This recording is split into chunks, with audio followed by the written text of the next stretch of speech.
Hark, ye adventurers of the realm. Welcome back, my friends. Welcome to another grand chapter of the Just Gaming Podcast. Here where we have magic and wonder that weave into the very fabric of fate itself. Today, my friends, we raise our tankards covered in anime stickers. In jubilation and glee, our eyes alight with the fire, the joy, something so beautiful as the sun rises on the Sword Coast itself. Baldur's Gate 3 is upon us, and it is a beautiful, beautiful thing, my friends. So sit around our digital hearth.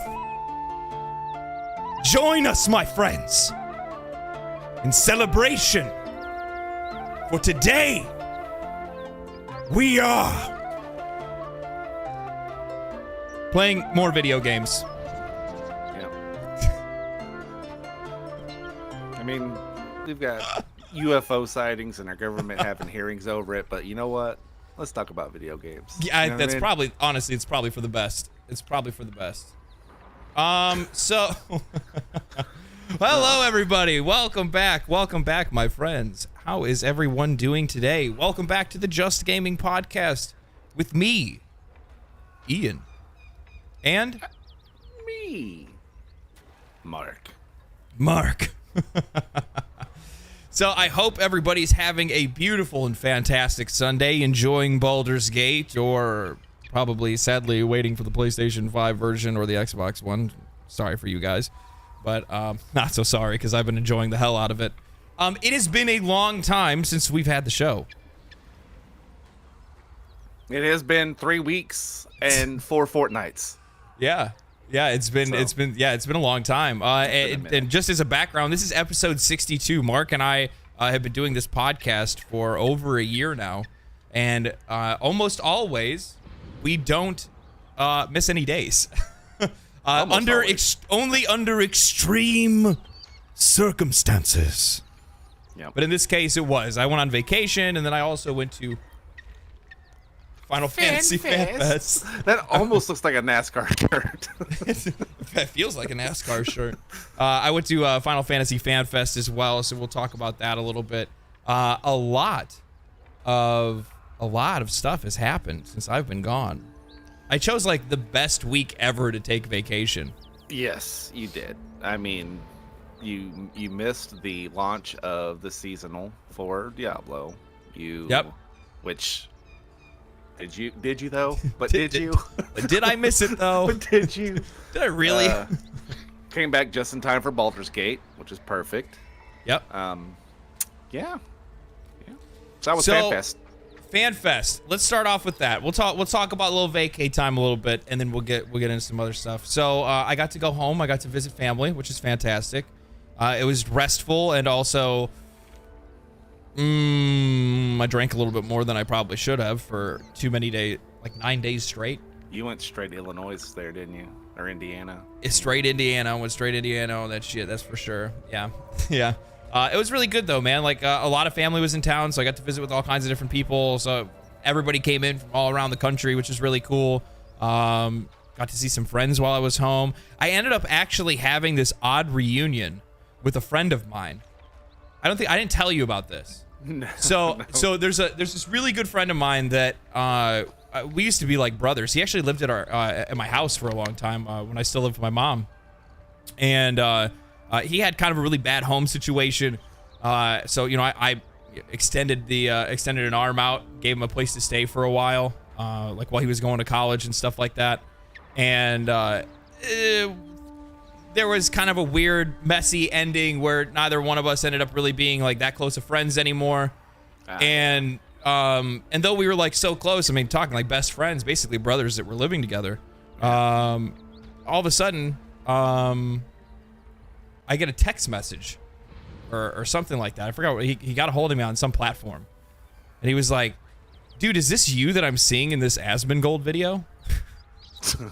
And I'm like, and I haven't talked to this dude in years. I mean, I'm talking like probably like 5 or 6 or more. And I'm like, holy shit. I'm like, yeah, that's me. And he's like, dude, I barely recognize you. And we just kind of, go back and forth. He's like, that's wild. I can't believe I'm watching you right now. This is so weird. And then we ended up going out and shooting some pool and having some drinks and reconnected, and friendships, came back together, and now we've reclaimed a friend that I had lost for a long, long time. So that was another really cool highlight of being on vacation. That's really cool, though. I mean, yeah. it's rare, like, to have old friends. It really is. It is super rare nowadays to have old friends. It is, especially for somebody like me that travels as much as I do. Yeah. You know what I mean? I've lived in so many different states across the country that it's really hard to hold on to some of those older friendships. But it's also one of those like really cool moments where like we talk. I would probably say just about everybody here is probably at least one time or another talked about how they don't like social media in one way, shape, or form. But there are some positive outcomes to social media, albeit rare. But there are some positive outcomes, and it's kind of cool to have a wholesome story like that, where a friend that I haven't seen in almost 10 years sees a video of me on Asmoncold's channel. That is like, holy shit. It just shows the reach of social media as well, which is really cool. So yeah, that was cool. And then obviously after I was done at home, I came back. I was here only for a couple of days, and then I went to Vegas for Final Fantasy Fan Fest.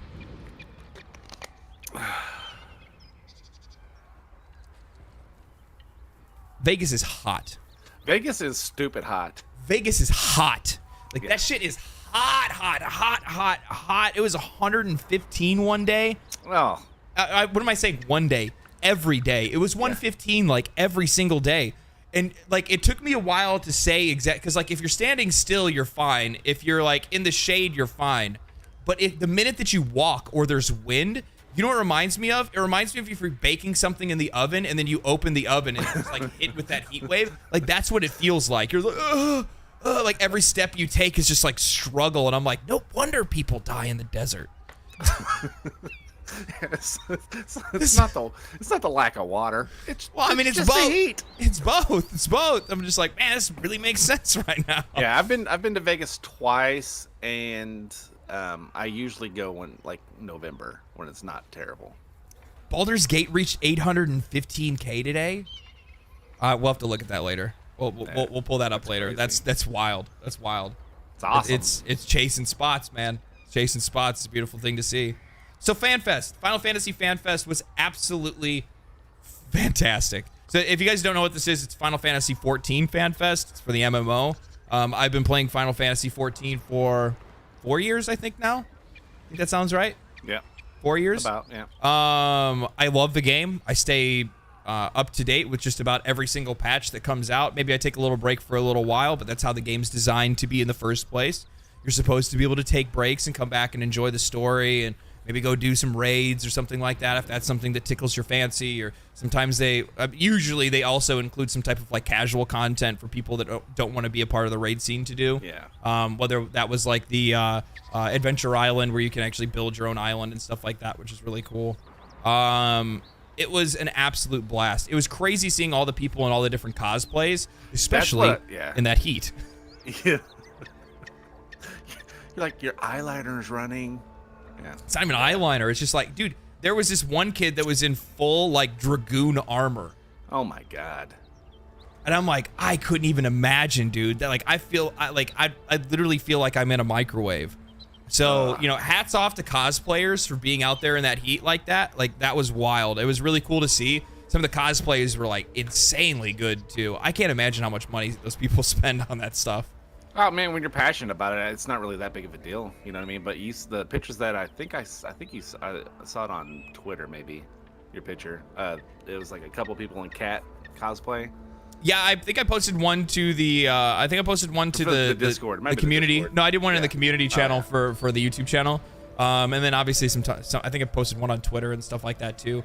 Met a lot of really cool people there. It's one of those things where you're in an environment in which you know that every single person there, their interests are in line with yours. Yeah. We all love the same game. We all love the same universe of that game. We love the music. We love the characters. We love the people that make the game.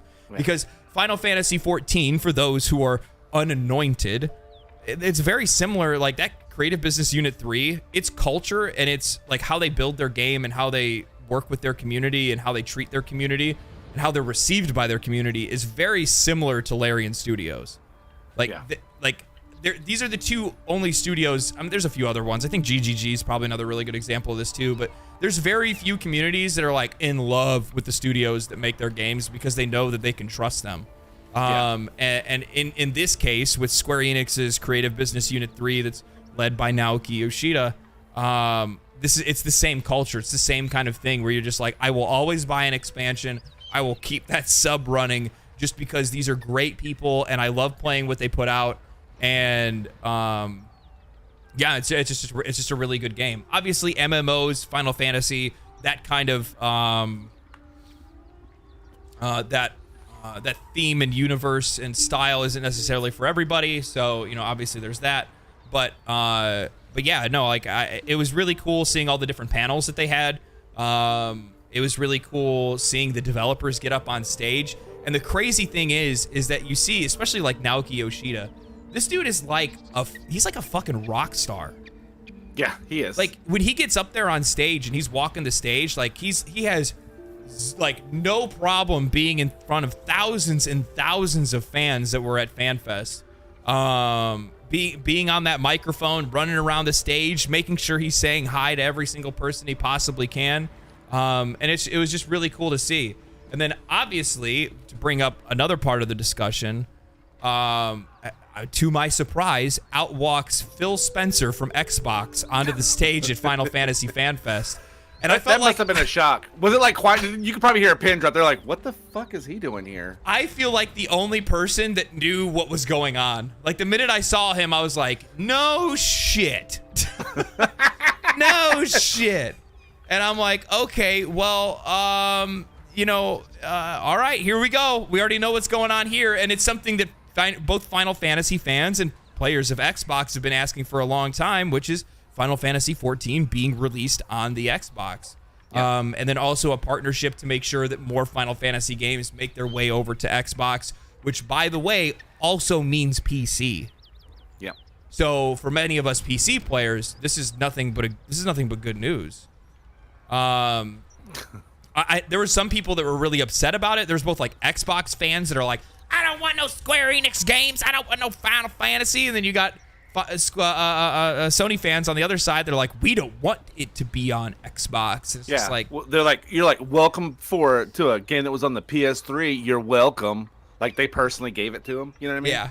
Yeah. Like this game hasn't been updated every 6 months for the last 10 years. So yeah. It's crazy. It's barely recognizable to what it used to be before.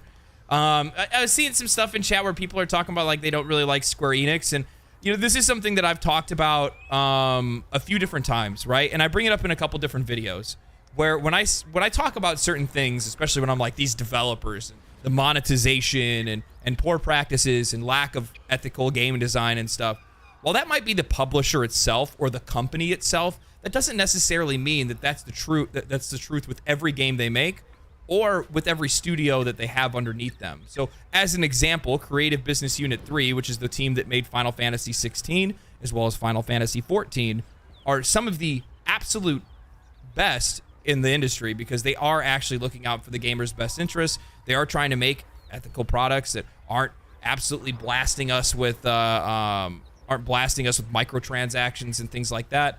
We don't have to just immediately write off an entire company. I think it's best to try to respect the work that each studio does separately rather than everything that falls under the umbrella, if that makes any sense. No, it does, and even like take out microtransactions out of it. Like I will not ever buy Steampunk ever. I will never buy it. I'll never play it just because of how dirty CD Projekt Red was. But that doesn't take away what they did with The Witcher, and it doesn't take away from what they're going to do for future games. Yeah. But I just won't support that game specifically because of how they handled their business that way. Yeah. But so I mean, it's one of those things. Like if you hate Square, if you love them, that's fine both ways. I mean, just don't hate them because one company contracted them to make games and the other company didn't. You know what I mean? where PlayStation feels like Square Enix is owned by Sony, and then it just turns into a fanboy shit war over nothing. So yeah, kind of crazy. Yeah, it's good news, super good news for Xbox. Xbox, I can't think of any like legitimate one of the most played MMOs in the world on their console. You know what I mean?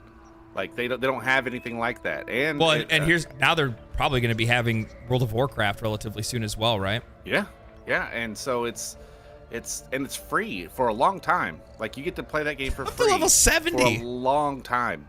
We're talking like hundreds of hours of MMO for free that you get to fully enjoy every aspect of. It's fantastic. It really is. Like I can't preach it enough. I really can't. And if you haven't played the game, the Final Fantasy community is really, really they're a lot better than the World of Warcraft community. They're more welcoming and willing to teach people, especially new players. And this going on to the Xbox is going to add a crap ton of new players. Yeah, I really think it is. So yeah, that community can handle it. The Blizzard community, they don't handle that very well. So no. I mean, we'll see how that shakes out in the end. And the other thing is, as well, is that what I would like to bring up, because this is like, oh man, this is gonna be a touchy subject. And to be honest with you, my listeners, you may not like this opinion, but I'm gonna tell you what my stance is that we often will take a game and we'll say, yeah, it's not a very good game. Yeah, that game sucks. I didn't like that game. And then we treat that as an absolute truth, as if that's the blanketed perspective that everyone in the world should take on that game. Yep. I loved Final Fantasy 16. Does it have some rough edges? Did it need some better optimization in certain places for like equipment and stuff like that? Yeah, sure. But as a narrative, musically, the action combat, all of those things, absolutely fantastic. I enjoyed every single aspect of them. But just because I like it and you don't like it doesn't mean that my opinion is right and your opinion is wrong. We just have to respect that other people like other things. Yep. You know what I mean? I couldn't get into it. I couldn't get into it. I own it. I couldn't get into it. So. We get far too reactionary, because I'm going to tell you right now, as this chat is probably filled with tons of people that are fans of Baldur's Gate 3 right now. There are people right now that say Baldur's Gate 3 is an absolutely terrible game, and it's the worst game, and it's not as good as Pillars of Eternity, and it's not as good as Diablo 4, and it's not as good as this, and it's too slow, and there's no real choice, and blah, blah, blah, blah, blah, blah. You know what I mean? So it's like, that's their opinion. This is our opinion. And as long as we can just kind of respect that other people have different tastes, we don't need to blanket something as a bad game unless it's fucking Gollum. You know what I mean? Yeah. Tom's the go. Thank you, unless it's Gollum. So we can recognize bad games as bad games. We don't need to try to trounce every single game just because it's not one that we ourselves enjoy. Yeah, and you also have to keep in mind there is no such thing as a 10 out of 10 game. There is no perfect game. No game is perfect. It's gonna have something that someone doesn't like. So it can actually never be perfect, because there will always be one person in the world that thinks that it's a trash game. Somebody liked that Michael Jackson game, okay? Somebody. Somebody did. I'm telling you. Somebody said did. Some ET is in somebody's top 10. I'm telling you that right now. Yep. Somebody did. So continuing on with the Fan Fest stuff, I got to meet a couple other content creators, so that was really cool. I got to just talk and meet a lot of people that have similar interests and stuff like that. I didn't think of actually like trying to promote the YouTube channel, which is kind of stupid. But whatever. Oh well. Better luck next time, I guess. I was just more like, oh, look at this thing. Oh, look at this thing. And then the best part of the entire time happened. And honestly, like, there was a lot of really bad logistical issues with the Fan Fest. It really felt like line waiting simulator. Like, that's all we ever did was just wait in line to, okay, let's go wait in this line now. What's next? Oh man, all right, man, that was an awesome line. Let's go wait in that other line now. And then we go from line to line to line, just because there was so many people. And it wasn't really, it wasn't even, I don't know, it just wasn't organized very well on the organizer's part, not necessarily Square or no, that or is Square and Yoshida's fault. Shut up. But the best part of the entire evening happened, and I'm gonna let you guys know, I'm a bit of a sap, especially when it comes to Final Fantasy. Mm-hmm. And they got up on stage with the Primals, which is the band for Final Fantasy. So members of the development team for Final Fantasy also have a band that actually makes music for Final Fantasy XIV. and it is the coolest thing like ever. It's like the coolest thing in gaming. It is so awesome to see the developers on stage absolutely rocking out in a concert with all of their fans of their game and of their music. And some of those songs are just absolute bangers, dude. Holy, I didn't even realize how good of a frontman Koji Fox is. Like, that cat got up there and sang those songs. I was blown away. Plus, on top of that, you'd see him get all fired up and hopped up real quick on like all the juice and the adrenaline of singing to the whole crowd, and he's just like, "You guys ready to fucking rock out?" And I'm like, I'm like, "Do you really say that?" He's like, "We're gonna play more fucking music." He just fucking kick it, and just bam into the next song, and just hits it. And it was, dude, it was just so good. But it's just like sitting in this crowd, everybody's singing all the songs together. They're playing like scenes from the game in the background. Dude, it was just so awesome. They even brought in oh man, I can't remember. They brought in two people that were like the people that they recorded some of the songs with. The girl that does Answers and does oh man, I can't remember, Into the Light or something like that, which is the in Endwalker. And it was just awesome. I mean, they had these like guest stars come up and sing the songs. Crowd's really into it.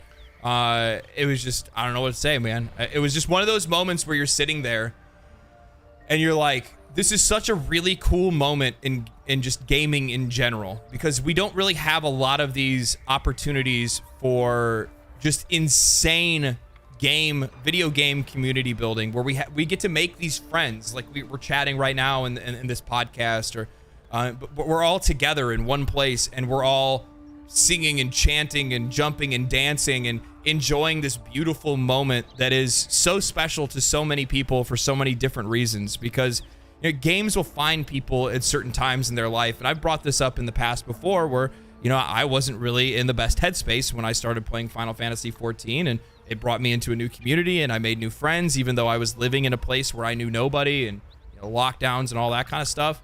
And the same can be said for a lot of the other people that are there.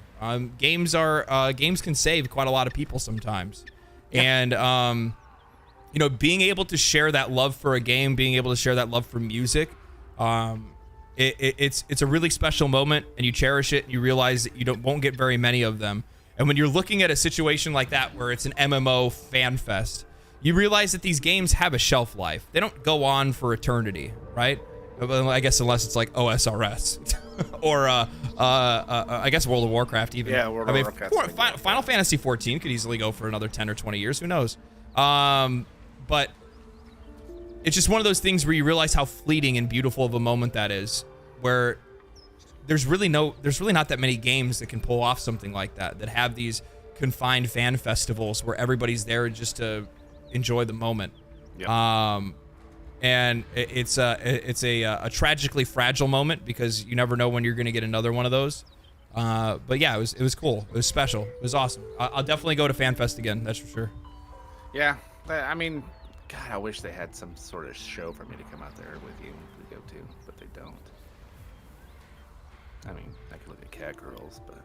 And Koffs is right. This was the first Fan Fest after since the pandemic. So it's been 3 or 4 years since the last one. So it's been a really, really long time since they've had one, and they've gained a heck of a lot more fans, because before this was since their last Fan Fest that they had, their last live Fan Fest, the game experienced an incredible explosion of growth, right? Like, you had all these people that started playing Final Fantasy XIV from all over the place. Yeah.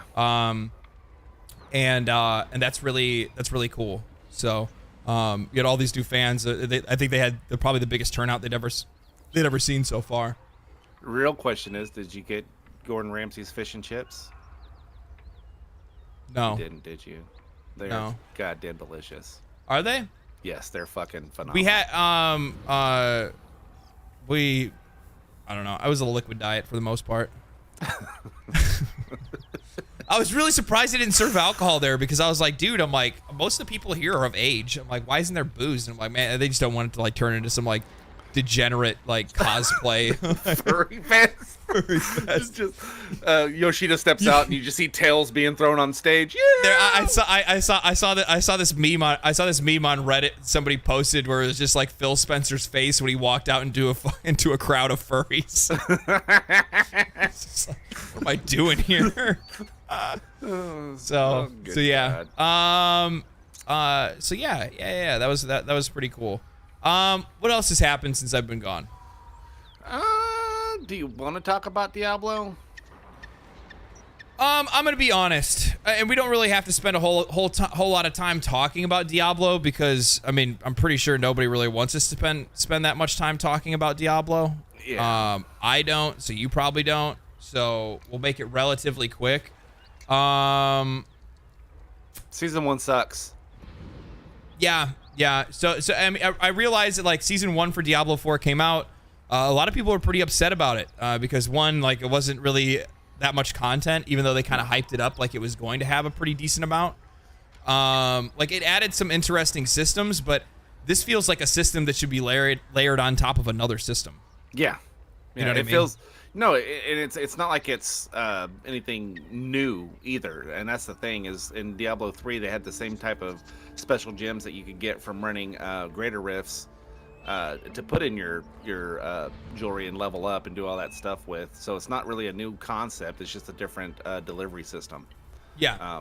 But yeah, I mean, there's so many things not working, like resistances and whatnot. So I don't know. Like they've got a lot of fixing to do. I'm not saying the game's bad because it's not a bad game. It's just like season 1's not enough to keep me playing it until the next. You know what I mean?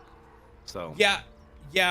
Well, so season 1's not enough to keep me playing it, but also on top of that, I think the real reason why so many people are so dissatisfied is because the game that's built on top of these really great bones, right? Because we've said this from the beginning, structurally, Diablo 4 is great. I mean, like it plays good, it feels good, it looks good, the sound design is really good in the game. Yep. For the most part, class design is pretty good. However, the meat on those bones is weak. It's very weak. So weak that resistances in the game don't even work in the first place.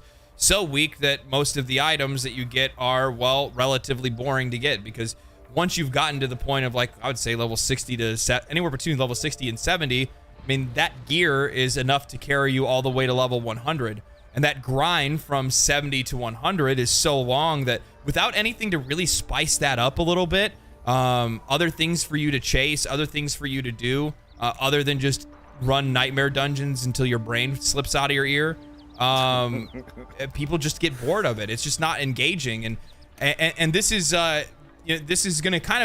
something that's going to kind of lead into the Baldur's Gate discussion later. And one of the reasons I think a lot of people are really clicking with Diablo or with Baldur's Gate 3 is that players as a whole do want more impactful decisions and do want more impactful gameplay. They want something that really feels like something's actually happening. And that you caused it or didn't. That you caused it or you didn't cause it or whatever it might be. I think there's something to be said with that where you really just feel like you're on autopilot when you're playing Diablo, especially at later levels. Yeah. You're literally just like zoned out, right? I'm gonna spam 3 skills and then wait for my mana to come back. We want more thoughtful and engaging gameplay, and a lot of people will say like, well, you know, because I've seen people kind of defend it in the past, and they say, oh, well, you know, we could just, you know, we'll just play the game in smaller spurts, right? Just play it an hour here, an hour there, which is fine, but like I still want that same engagement and immersion from an hour of gameplay than I would from 6. Yeah, and it's so unrewarding. Like you were talking about with the loot drops, they are so unrewarding. And I know they're trying to fix it, where they're guaranteeing legendaries from nightmare bosses and this and that, but it's okay. How many people have the Uber weapons? Fucking nobody. Nobody has Uber nothing, man. Yeah, exactly. I mean, they have a picture of the thumbnail of what one looks like. But yeah, they just don't drop. And I understand having rarity to things, but they should make it to where you have to, you know, beat Uber Lilith a chance to drop them. There's nothing there for it. You know what I mean? It's just I don't know. It just there's a lot of different things. It stopped being fun. It was a chore. It was a chore to play. Yeah, and here's the thing. Again, not gunning on the game, because I think that the game has good bones. I think it still has a lot of potential to be a good game. I think it's just going to take a while to get there, because this goes back to a discussion that I had in one of my recent videos. I think there are far too many AAA companies that are so focused on how they're going to extract as much value from the player rather than making a good gameplay experience for the player to want to extract value from themselves. Yeah. And what ends up happening is that when you're so involved in the design of all of the systems required to keep players playing your game long enough to engage with your microtransactions, you're forgetting that you need to make a good game first. And this is something that I really believe is kind of indicative of, like, say for instance, like NFT games, right? My belief that NFT games will never, ever be anything is because of the fact that they're always starting from the position of how am I going to monetize this product? They're always starting from the position of how am I going to make money, rather than how am I going to make a good product or how am I going to make players happy. If you start from how am I going to make a good game, you're going to probably make a pretty good game. If you start from how are we going to make money, well, you're probably not going to make a very good game. That's a fair assessment. I mean, it's kind of speaks for itself. Let's just talk about Baldur's Gate. You know you want to. You know I want. Well, I mean, I still want to. Like, I still want. Do you want to? Do you just want to run through the podcast? What are you trying to do? No, I just don't want to. I know you're impatient. I just wanted to cap this off real quick. I just don't want to beat it to death. Well, no, I mean, there's nothing really else to say about it. I'll give you that, because the thing is that I think what's going to end up happening with Diablo IV is it's just going to take a couple seasons before they can finally get it off the ground, or similar to other Blizzard games, they're just gonna kill it. If they can't make it profitable, they'll kill it. Yeah, if they can't fix it, they're just gonna break it. Yeah.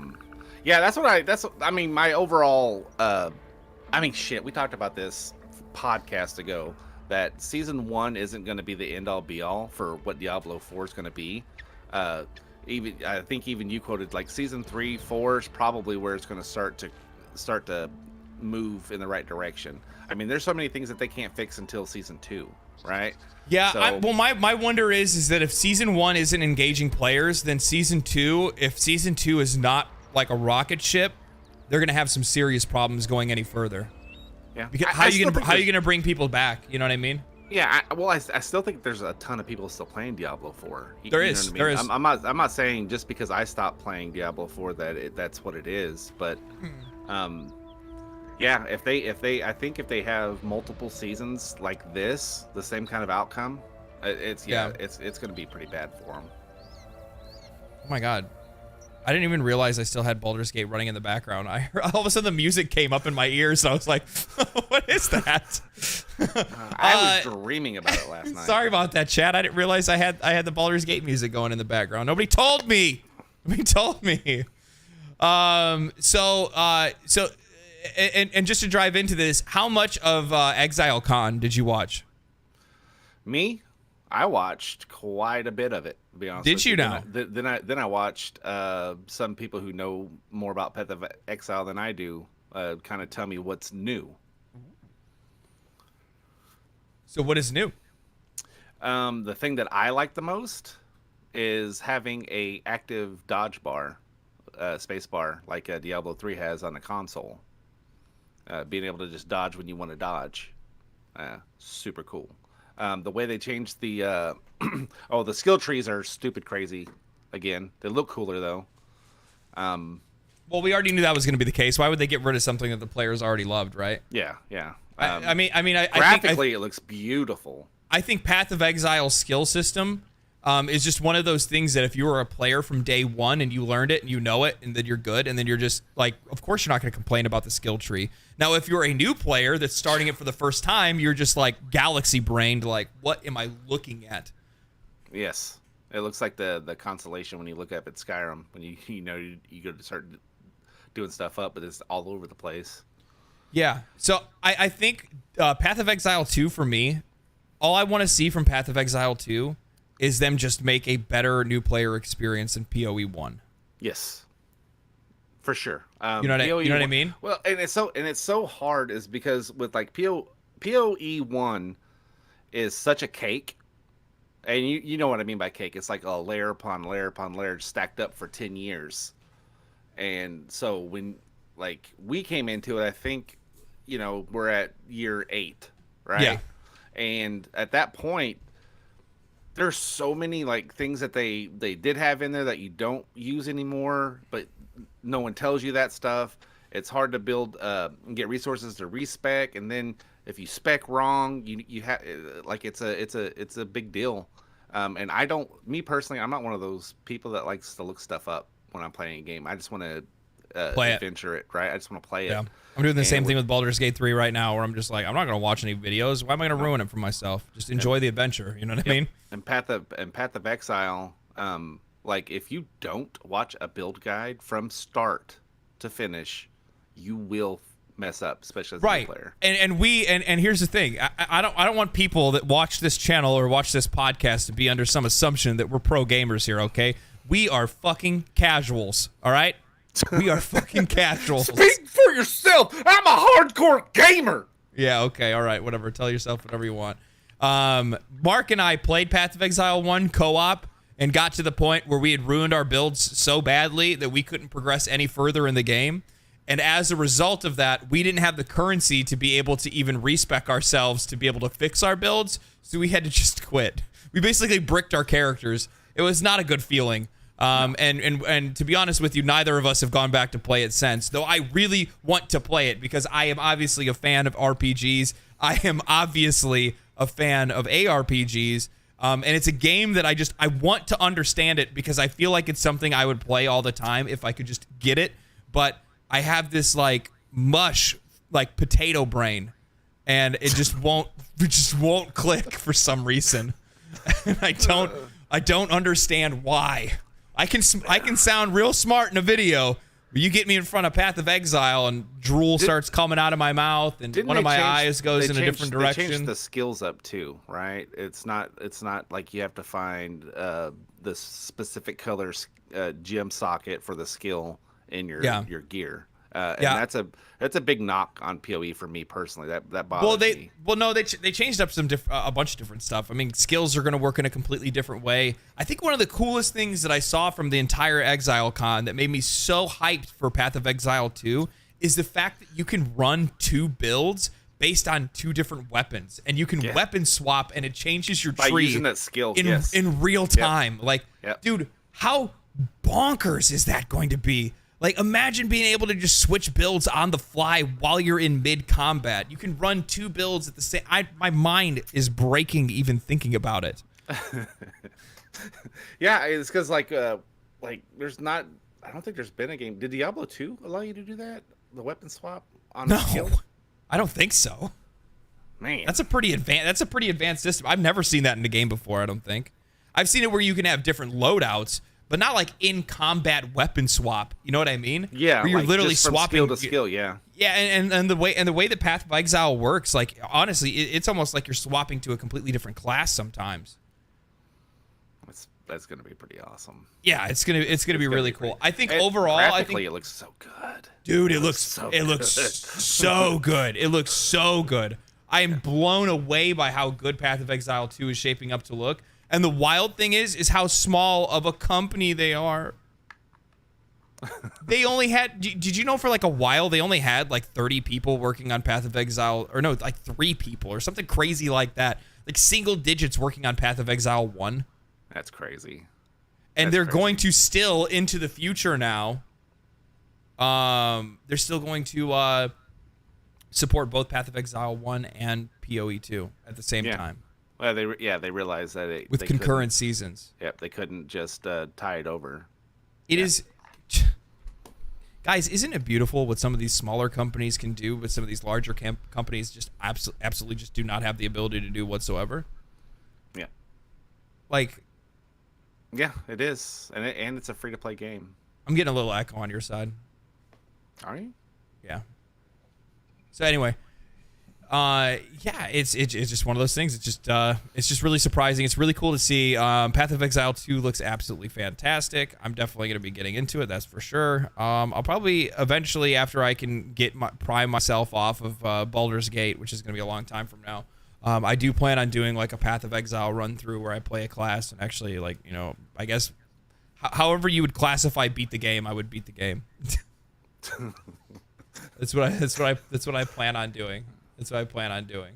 So, all right. I guess we're gonna talk about what was that? There was another game that came out. Remnant 2. Yes. Yep, that came out. Have you been liking it? I beat it. I did. I beat it. I beat the brakes off of it. I haven't. Did you really? I haven't gone back like into multiple like world shifts and stuff. You know, I can like. Yeah, I got one character. Re-roll your world and stuff like that. Yep, I got one character in adventure mode right now that I've been dilly-dallying with. But since Baldur's Gate came out, or full launch, I stopped touching it. It's a hard game. It's a very tough game. It's a very tough game. For you? Okay. What? Okay. It's a very tough game for you, right? The end boss for Remnant 2 is the most rage-inducing boss that I've ever fought ever. Really? Like, he is so rage-inducing. I don't want to spoil it for you. Actually, I am because I don't. No. Why? Why would you say you don't care? I care. Don't spoil it for me or people in chat. Okay. Have some fucking control, Mark. All right. Now I'm gonna tell you anyway. Hey, I can't say anything.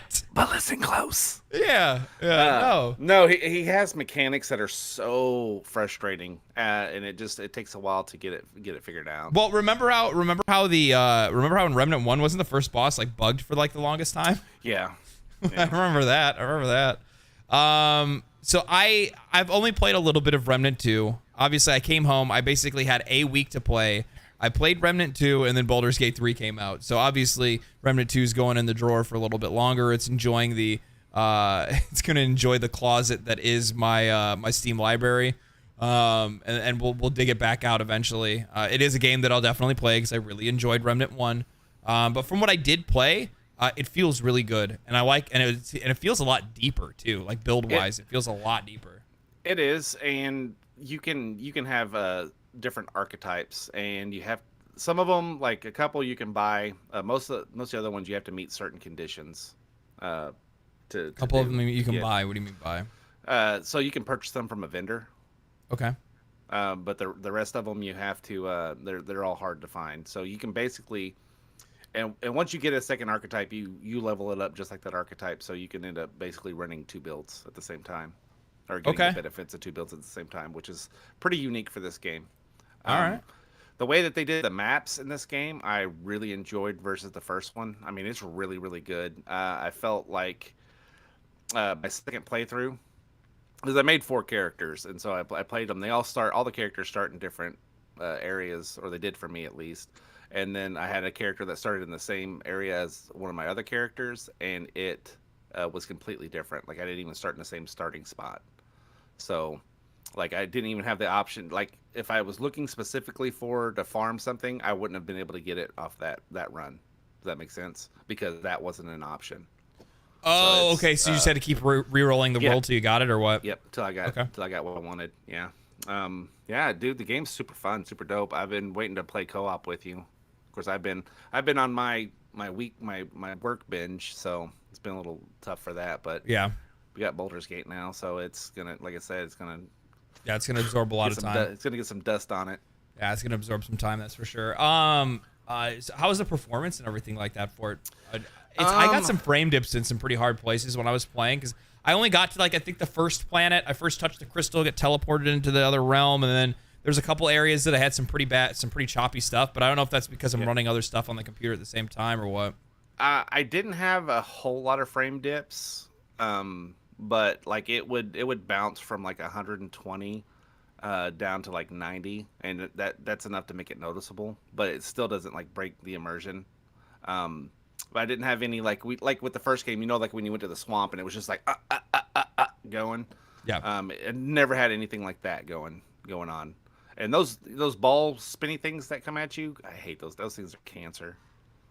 There's a lot of enemies in this game that are cancer. Yeah. But there's like those... I got like attacked by like little fucking herpes monsters. I don't even know what they were. They were like little fucking worm things, and they just like jumped on my back, and I couldn't see them. I didn't know where they were. They're like greebles, you know what I mean? I didn't know what it was, and I'm like, I'm so confused by this right now. What is happening right now?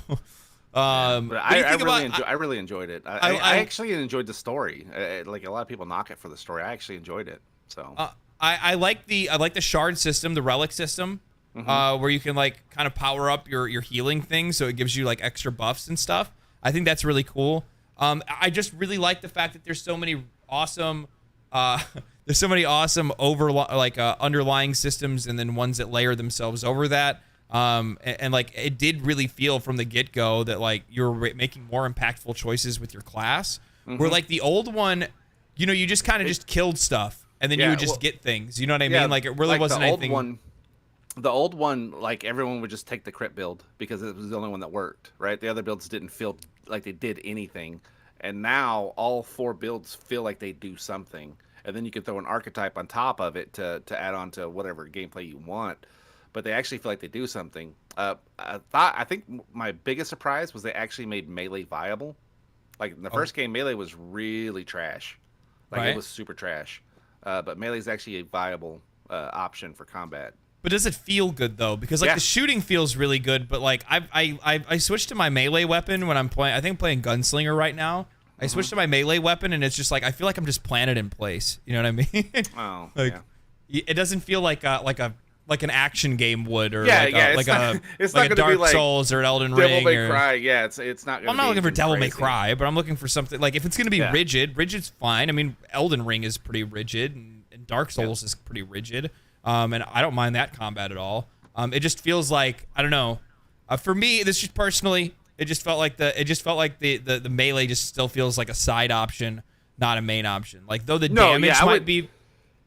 I wouldn't go out and just melee, but it's a viable option if they're up close on you. You know what I mean? Like I wouldn't even try to melee in the first game because you're not going to hit them, right? No. And so, yeah. Yeah, I will say this. I feel like I've been making like I might have been a little bit too rash with my build in Remnant 2 so far, where I'm kind of not really paying attention to the choices that I'm making and the points that I'm putting in. And I know now that you can't just max out everything. You actually have to like be conscious of what trait points that you put in, because you have a limited amount overall throughout the game, right? Yeah. So well, you get more trait points like when you go to an adventure, just like from leveling up. So right. And then I noticed obviously you will just like level up your class and stuff just by killing stuff. So there's like base XP that you'll get from things. It's really interesting that they don't show you how much XP you get from each creature. Yeah. You know what I mean? That is weird. It's almost like they're naturally dissuading you from just trying to farm monsters in one certain area or for a certain type of monster or something like that. Yeah. Yeah. You know? I mean, yeah, God, this play just clearing out zones is enough to like, oh man, this game, something else. Yeah, but I really enjoyed it, man. I can't wait for us to play it, but it's gonna be pretty interesting to see.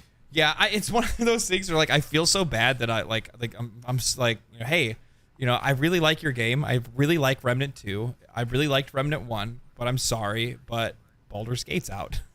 Yeah. And I just don't have much of an interest in playing anything else other than that right now, at least for a little while. We're not even playing co-op off stream together because we just want to play our game. Yeah, I just want to play my game. Yeah, I mean, I have a different, you know, file that obviously I'm gonna have like 4 different files running at one point in time. So yeah, I'll be killing myself for sure. I'll be running myself ragged. So outside of that, like the only other thing like gaming news wise related that I wanted to that I just kind of crossed my mind the other day is that with all the talk of these different RPGs, because 2023, if you guys haven't noticed, is just a banger year for RPGs. It is. We've had Zelda Tears of the Kingdom. We've had Hogwarts is an Hogwarts RPG. Legacy, It's an RPG. We had Final Fantasy 16, which is more of an action RPG but action game. We've had Remnant 2, Diablo 4, Baldur's Gate, and then now we have Baldur's Gate, and then we still have Starfield. that's coming out. But the funny thing is that the sleepiest of the sleepiest titles, in my opinion, was Baldur's Gate and Starfield, because there's like next to no marketing for Starfield at all. Am I wrong? Well, no, if you own an Xbox, it is. You'll see it plastered all over your Xbox, or if you bring up the Xbox app, you'll see it. You know what I mean? But outside of that, like... No, I haven't seen any commercials or anything what is there outside of the Xbox Direct that they did that's enticing players to go buy an Xbox or buy into PC Game Pass to play Starfield? You know what I mean? Yeah. I mean, surprisingly, I still think it's the #1 wish list game on Steam right now. It is. And you know the funny thing? I just saw a comment out of the corner of my eye. Just as an example, like Baldur's Gate and Larian didn't really like market their game that hard. You know what I mean? There wasn't like all kinds of marketing all over the place for their game, a bunch of commercials playing or ads playing on YouTube. No, what they chose to do instead was just let the content creators do their thing, and then let Twitter do its thing, or X now, or whatever the fuck you want to call it. Let it do its thing, and then I think the coolest part of their marketing campaign, and I'm probably gonna make a video on this at some point, is just like they just went and they just sponsored a bunch of music YouTubers to cover their songs. And those songs are bangers, by the way. Well, their biggest piece of marketing was releasing a early access version of the game 3 years ago. Their biggest part of marketing was releasing a good game. Yeah, like they released a game. So I guess we can switch topics. It's just one of those things where I'm like, man, I feel really bad because I don't really talk about Starfield, and it's definitely a game that's on my radar. It's just what is there to talk about? They don't talk like they themselves don't really come out with any news or discussions about it. The only thing that we had was that Direct, and it looked good. I just don't have a whole lot of information on the game right now, and to be honest with you, I really haven't been looking for any. So I should probably do that at some point, right? Your cat. I know. I just just let the head just. You see him just like yeah, he's just like yeah. It's funny. It's funny when my cat like fails a jump. He tries to go act like he never did it in the first place. He's like, I'm cool. I'm cool. I'm over here at the other side of the room. What are you talking about, dude? What are you talking about? So let's discuss let's talk about the elephant in the room. Yes. All right. So I'm going to pose a question to chat. My question to chat is this. No, it's not meow. Hello, cat. My question to chat is this. Is Karlach best girl or is she not? Because I'm proposing that she is, in fact, actually the best. And it's not Shadowheart. That is the main topic of discussion for this entire podcast for the next hour. Okay? It's Karlach versus Shadowheart. And if anybody says Lizelle in chat, you're fucking banned. What's up, Rick? Yeah. I like them both. I really like Karlach's attitude. Like, just like when you go into combat and it's her turn to move, she's like, fuck yes. And then you just go move. She actually says it. Yeah. But I'm playing as my solo play. I'm playing as Gale, and I am romancing the Shadowheart. By the way, look at this. I'm telling you guys right now, I am being a good, a conscious YouTuber. The only gameplay I'm showing on screen is within the first like 2 hours of gameplay. Yep. So don't worry, nothing crazy. It's all Act 1 stuff. It's all early access stuff that's been played 1,000 times for the last 3 years. Yeah. Yes. So, dude, there's so much to unpack with this game, dude. I don't even know where to start. I'm gonna need like 3 podcasts of just talking about this game before I can really figure it out. So let's just talk about the launch first. Okay, let's talk about the launch of this game. There's a lot of people that feel like it just came out of nowhere, and that's why I made a video before talking about like why are people so excited about it when a lot of people relatively didn't know that much about it. And I've gotten a surprising number of comments from people that have specifically said, I knew absolutely nothing about this game until I watched your video, or until the news popped up about it somewhere else or whatever it is. And a lot of this really popped up from actually that video I made about the AAA developers wanting not to be compared to Baldur's Gate 3 and compared to Larian Studios, which that was, by the way, completely by accident. Me just getting ready to go home to visit family. I'm like, I need to make a video before I leave because I'm not going to be able to make videos for like 2 weeks. I need to make a video. And I'm just like, oh, I saw this article and I'm like, what the fuck are these guys talking about? I'm like, I got to make a video about this. This is making me angry. And then the next thing don't compare us to a good studio. Yeah. We don't want to do that. So I dropped that video just before I got on the plane, and then I come to find out when I land, it's at like 80,000 views, and I'm like, what happened? What happened? What's going on? Yeah. And then all of a sudden, you know, Asmongold reacts. There's a couple other streamers that reacted to it. There's other channels that made videos covering the topic as well. Really, really cool to see everybody jump in on the conversation. Some people say, you know, it's a non-issue, but I'm sorry, but when these AAA developers, I'm not talking about the small guys that started the conversation. I'm talking about when Blizzard and Naughty Dog and them are getting in on the conversation, and I'm like, whoa, dog, whoa. You need to go back to your fucking corner, all right, and just hang out over there and just do your little thing, because no. You're not allowed to come over here and be like, there's no such thing as a standard in the industry. What are you talking about? No, man. We can't do what that company's doing. It's because they're much smaller and they got a better IP than we do. What the fuck are you talking about? What are you talking about? Like, especially when Blizzard got in the conversation, I'm like reading his tweet and I'm just like, dude, how tone deaf are you? You have so much money, man. You guys have so much. You guys have a studio that has probably, I think, at least Blizzard has like 2,000 developers, something like that. I don't know how many people are on Diablo 4 exactly, but yeah, there's a lot of people. There's a lot of people. A lot of people. There's a lot of people throwing them some Immortal money too. They got some money. Oh yeah. Not to mention the money they're making off of Diablo Immortal, but it's just one of those things where it's like, dude, like, just have a little bit of awareness of the topic and the crowd, and like, do you not realize that as a whole, most gamers are pretty just fed up with AAA bullshit anymore? We don't care about your battle passes. We don't want to. Every time you put more microtransactions into the game, yeah, there's people that are buying them, and I'm not going to deny that. But that doesn't mean people are enjoying your games more. In fact, there's many people that you're just losing respect. You're constantly spending goodwill every single chance you get. All these titans of the industry that used to be fan favorites of ours, especially when you're looking at a company like Blizzard. Blizzard used to be so respected and loved for so long, and they have spent all of their goodwill very quickly.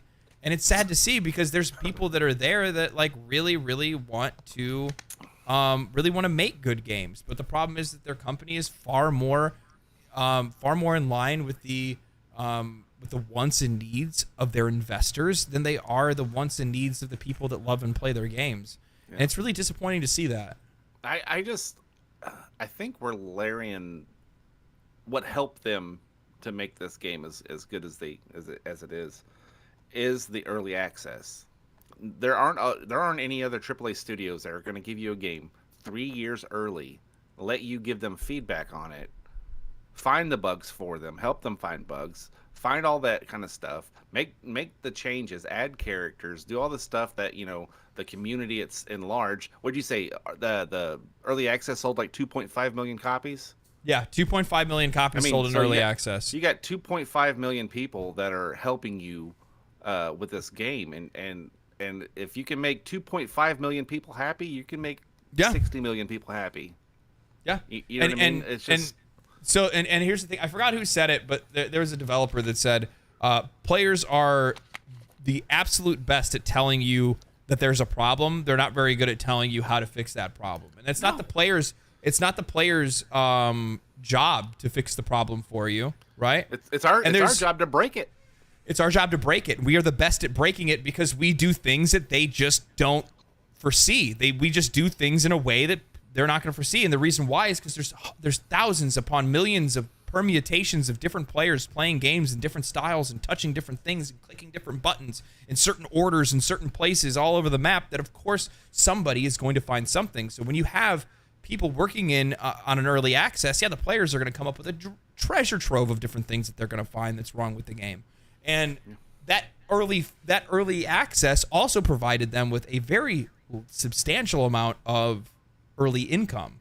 And the thing is that when you sell 2.5 million copies in early access, that is a lot of confirmed interest in your game, which means that you now have more reason and like more desire to really put all the effort you can into trying to deliver the best product as possible, because you have that many people that are interested in your game. And I mean, don't get me wrong, Larian, they are special. They're a special group, and I'm not saying that there's other studios that aren't like them, but this is like a huge passion project for them. This is what they are super passionate about. We've talked about it with the Hogwarts Legacy. That was a passion project for that crew, and you could tell it was a passion project for that crew. But I think they don't have that corporate structure like your Activision Blizzard does or your EA does. Or, you know what I mean? To where it's almost like, okay, what game are we working on now? Okay, cool, let's start working on that game. You know what I mean? Yeah, well, it's like, different because of the fact, and I brought it up in the video before as well. You guys have probably seen it by now, but the owner of the company, its CEO, is Sven Vinka. I love his name. I'm sorry. So you have to keep in mind that like Sven's whole life has been playing and making RPGs. That's all he wants to do. He just wants to play and make awesome RPGs. It's his only interest. So the thing is that when that is the only interest and desire of the person that runs and makes all of the biggest decisions for the company, then from the top down, all you're going to have is creative people doing creative things and loving their job and just having a good time doing what they're doing, and then that's it. And that's not what we don't have that in other games. You know, we just don't. To be honest, let's think about it. Electronic Arts, Ubisoft, Activision, Blizzard, even some of the companies that we used to really love, it's still going to be the same thing. That they're even in some instances, Square Enix is in the same position as well, where CD Projekt Red is another example, where once you become publicly traded, your interests are no longer the interests of the players, it's the interests of the people that are paying you. Yep. And that's all they think about. And again, I roll back to what I said earlier. When you're making a game thinking about how you're going to make money first, you're not thinking about the player. When you're making a game because you're focused on making a good game, you are thinking about the player. Therefore, you are going to have a good product, and people are going to love it, and they're going to play it. And then you're going to get the outcry and the response that you see that we've had with Larian Studios, where people are like, we love them. I will buy the game. I don't even want to play the game, and I'm going to buy the game anyway. Look at Asmongold. Except for he already owned the game. And the fact that the people from the studio themselves have been reaching out and talking to smaller creators, saying thank you. You see it on Twitter. We saw it on your stream Friday. I wouldn't be surprised if there wasn't somebody from Larian lurking in this stream right now. Like they are very humble and appreciative of the love that has been given. So like I said, this is such a passion project for them, and it shows. This game is so fucking good. It is so good. Yeah, and here's the thing. They didn't make this game for you. They didn't make it for me. They made it for themselves. Yep. And it's pretty obvious to see, because like if I had the skill and the wherewithal to make a game, I would be making a game for myself to play, not for everybody else. But here's the thing. If you're already making a game for yourself to play, you're probably not that far off from the taste of a lot of other players. And that's Sven brought that up on a podcast. He said that specifically. He's like, I don't think that my tastes are that far removed from the players, from most gamers. So if I make a game that I know that I'm going to like, chances are other people are going to like it too. And that's what the idea was with Baldur's Gate 3. That's the reason why they wanted to make this game in the first place. It's probably going to be the same thing for the next game that they make after this, which I hope is Divinity 3.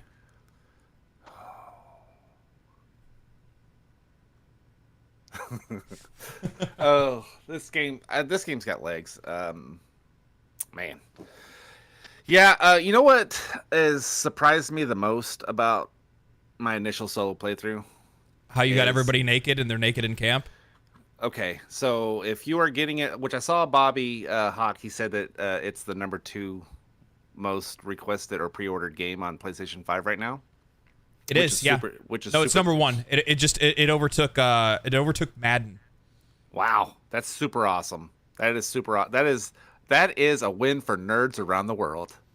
We're back, boys. We're RPGs are back. RPGs are back. Is that I did Madden, nobody wants to play no damn football. Like, I'm trying to romance a dragon woman here, okay?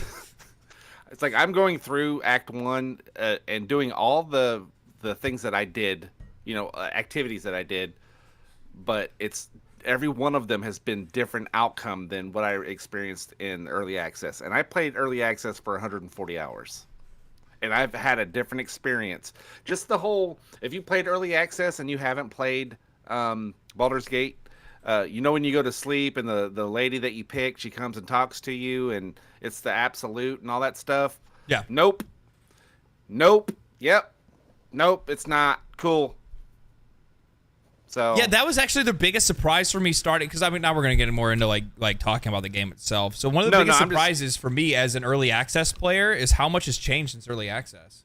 Yeah, like the level of polish is nice. Like just graphically and how well it runs, but just like I was saying, the conversations that I have, the options that I have, the cutscenes being added in, they change, like they rope-a-dope us with some of the story. Like you thought it was this, and then once the full game came out, it wasn't even that. Will, for instance, his whole motivations are different. You know what I mean? Like it's crazy. I'm not gonna. I don't. Obviously, we need to stay away from spoiling anything. Okay? I'm stopping that. The one thing I will say about Will though is that the change in his motivation has made me like him less because of who has captured my heart. Oh, fuck Will. Back to the PlayStation part of it. I don't know if y'all guys, but on PC, I'm literally, my entire camp is walking around as a nudist colony, and I'm talking full frontal nudity. And we're just talking like nothing's going on. We all lay down on the little mat, and all of our junk's just hanging out everywhere. I got rid of the mats. There's only one now. Yeah. So now we all lay on the same mat together. By the way, my character's name is Matt. God, I wish I would have recorded it. There was an instance when because I'm using Gale, he bent over to pick something up, and you could just see his stuff just hanging there from the backside. It was nice. It was nice. Yeah. It was a good time. I noticed something. Somebody said something, and I realized I read an article about this recently, and I didn't get to touch on it before we jumped into the gameplay and outside of the business part of it. But did you see the Giga Chad move of Larian Studios turning down Xbox and their interest in buying Larian Studios? Did they really? Yeah. When did they try to buy them? Recently. Really? Sven Vinka said that he's like they offered, but he's like I might be old, but I'm not that old, and I have no plans on relinquishing my rule basically. He still wants to make great games. He still wants to do what he's doing. He has no interest in selling the company. That's smart. That was smart on Phil Spencer's part to try to get him, to be honest with you. Yeah, but it's just like, dude, when does it fucking end, man? It's never going to. It's just going to get worse. It really is. They're just because now that they have Activision Blizzard, now it's just like, okay, who's next? And actually, it's probably more on Sony's side. Sony's like, who's next? Yeah, to be honest with you, I don't think Xbox is going to buy anybody else for a while. No, because they're probably broke. No, they're not. No, I'm kidding. Broke. I know they're not broke. I mean, they're making about $5 billion a year off of Game Pass. Yeah. So yeah, they're making a bunch of money off of Game Pass. So, but it's just one of those things where it's just like that's not really what I wanted to see, right? You know what I mean? Yeah. No, for sure. I mean that's crazy talk. That'd be like Sony buying CD Projekt Red or 2K, Rockstar. You know what I mean? That's kind of crazy. Well, crazy. Sony's going to be in the market pretty soon here, so. Yeah, they are. I think. Well, because they have to answer.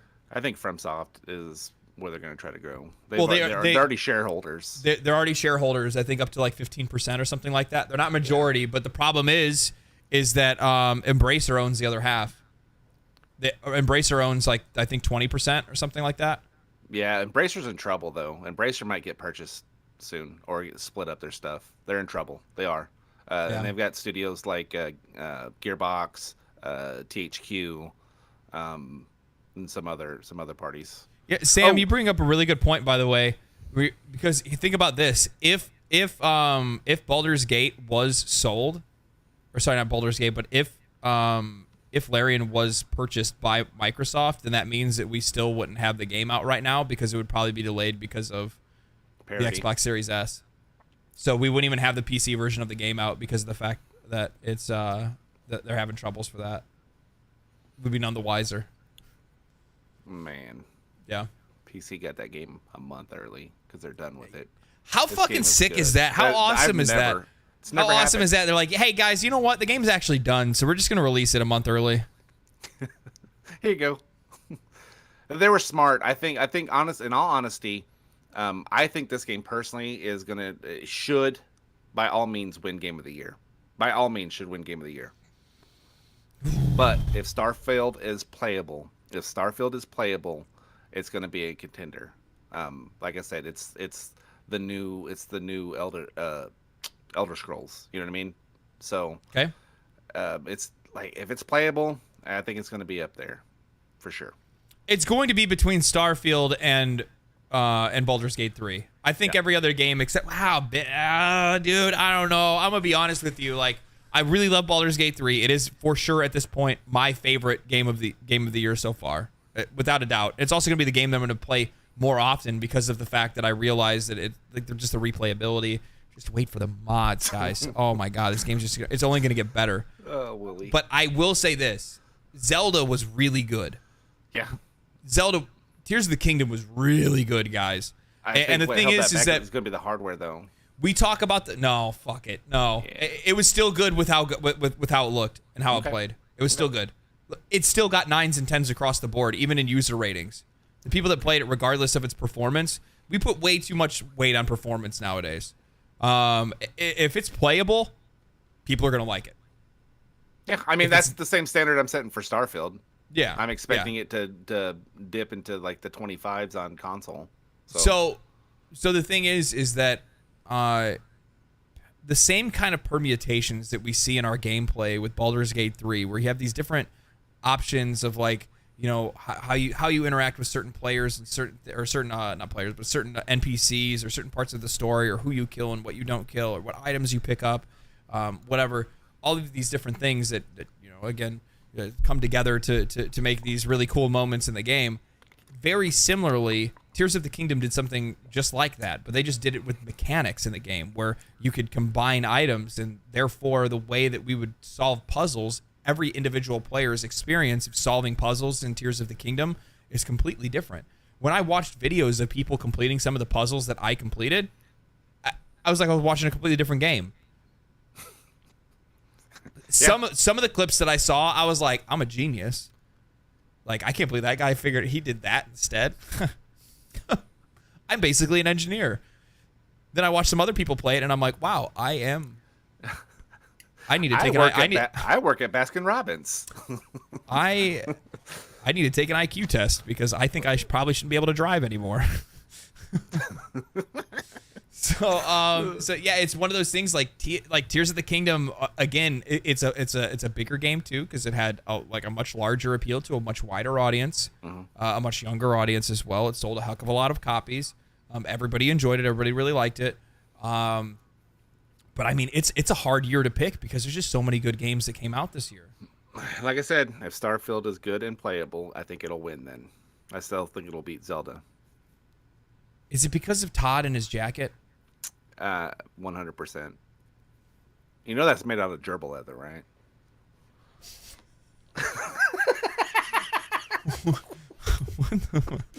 Could you imagine how many gerbils that would take? Dude, so many gerbils. I am the gerbil slayer. I was born as a plague on this land.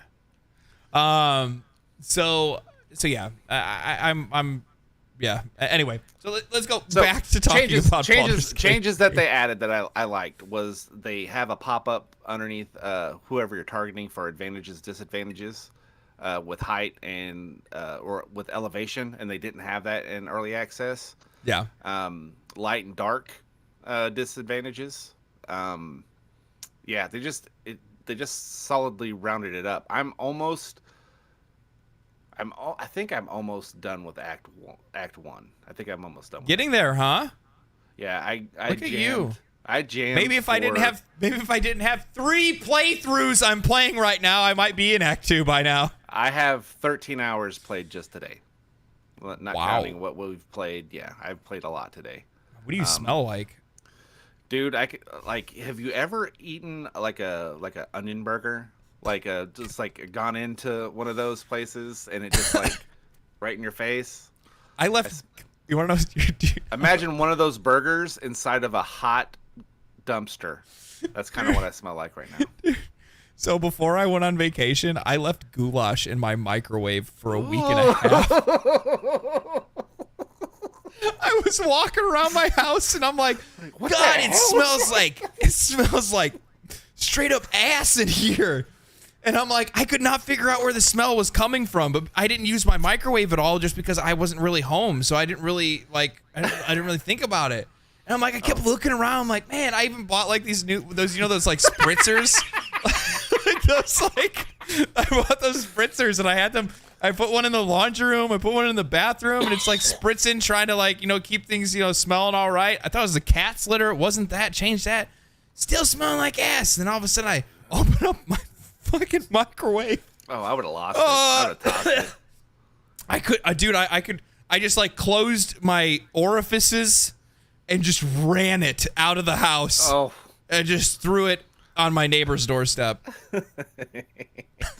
Oh, Lord. Oh, I'm with the smells. Yeah, it was bad. So that's what you smell like. Yeah, kind of a little bit. Yeah. So yeah, no, it's like it's so good. It's really, really. Oh, by the way, I don't want to, before we, you want to talk about the giveaway so we can get that started. Oh yeah, that's probably not a bad idea. We can at least start it. Yeah, I just need to get the people's names. That's it. We don't need it to run down to just like one viewer that quick. You know what I mean? Yep. We gotta hold these people hostage today. Hey, make sure if you guys have not subscribed to the channel for whatever reason. I mean, you probably should by now. I mean, come on, this is like the best RPG channel ever, right? Right? Subscribe to the channel, like the video. If you guys would all do us a favor in chat. By the way, this is how this is going to work. Is Mark is going to take everybody's name in chat as long as you type a number 1. Type a number 1 in chat right now if you would like to be a part of the Baldur's Gate 3 giveaway, and this is for Steam only. Steam key only. We have 1 Steam key to give away. No, not write out the word number 1, sir. God, oh Lord. Yes, just y'all can all do it in order and make it even easier on me. Yeah. Well, that's too bad. Somebody already fucked it up. Get those 1s out. Pull them 1s out.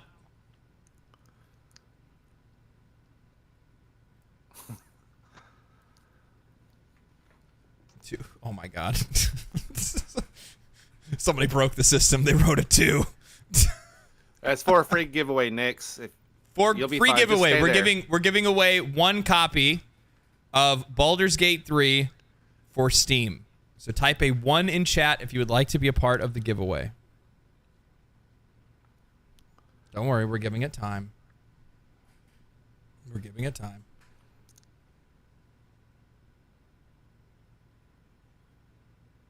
Anywho, so while y'all are doing that, while y'all getting your 1s out of there. All right, sorry. Dude, it's been so crazy.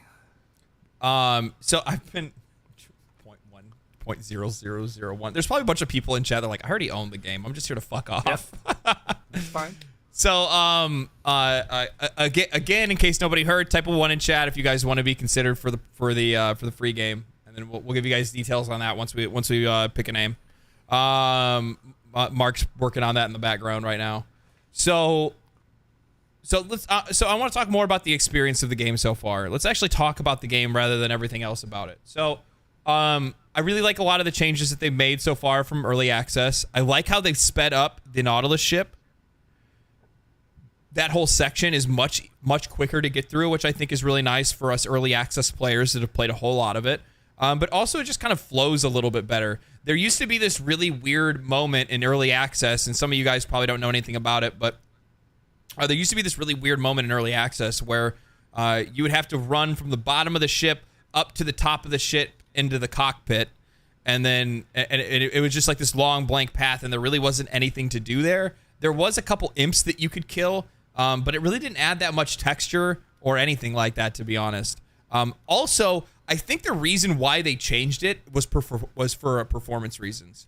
Because if I remember correctly, that part always had really bad performance. It always had bad pop-in. When the ship was breaking, yeah. Yep, your freaking your frames would start dropping like crazy because all kinds of different effects and stuff like that were going off, because you could see like the dragons flying in the background, the ship's on fire, people are dying, people are screaming.